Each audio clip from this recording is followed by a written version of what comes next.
every year, I'd say 2-3 dozen times a year, people try to commit mortgage fraud, and I witness it. With you? No, that many times? That's like how many? Wait, how many mortgages are you doing a year?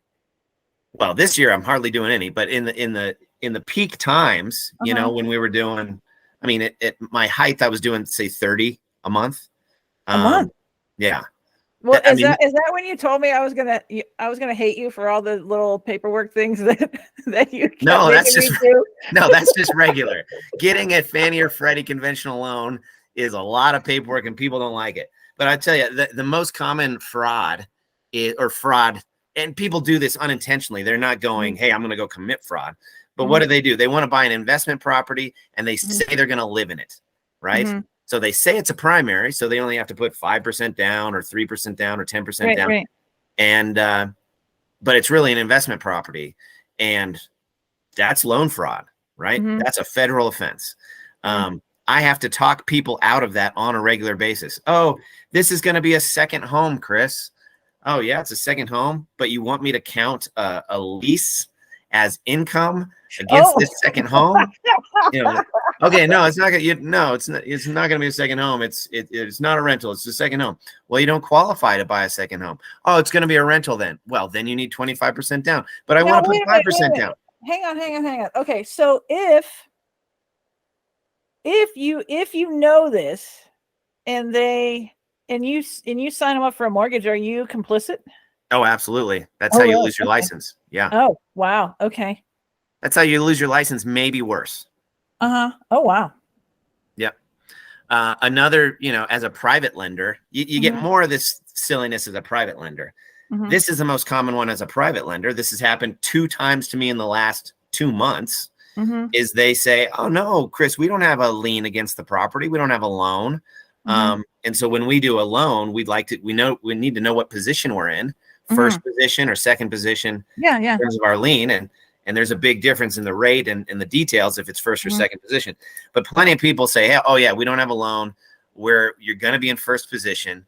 And then we go get title work done. And what do you know? There's a loan that they didn't want to tell us about. And it's like, you think we're going to miss that, And I tell you that's why I use a title company. A title company is just a fancy insurance company for real estate, right? So those are the 2 most common. The lien position, or people pretending there isn't a lien on the property, or people pretending they're getting they're getting an owner occupied house or property, and they're really getting a rental. Those are the 2 most common in mortgages. Now, then you could get really nasty, which is we've seen a lot of, is wire fraud. And that's the stuff that breaks your heart, right? So somebody pretends that somebody grabs the signature of a title rep and they change the URL by 1 letter, right? They spell Traci Brown with a Y instead of an I. And then everything looks perfect, like it's from Traci. And they don't see that 1 letter is different. And let's say you're a title rep and they say, here's your wiring instructions.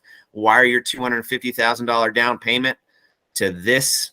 And they go and wire it. And it's not to the title company. It's to an offshore account, or it's to wherever. And they steal the wire. They steal the money and they're gone. Well, that means that they have to know who's in the middle of a real estate transaction. So then it's someone at the title companies.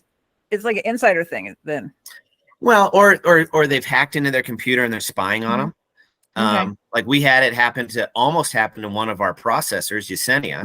So they did they copied Yesenia's everything. And it was, again, the email address was a little off, but they copied everything. And they said, here are the wiring instructions. Well, we have a strict verbal, we tell everybody. Yeah, you got to do that verbal. You confirm these wiring instructions verbally.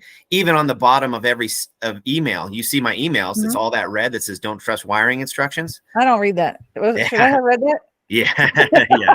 Don't trust wiring instructions. So she called verbally. She called Yesenia, and he's like, "No, we haven't even sent wiring instructions yet." Oh wow! And so we caught it.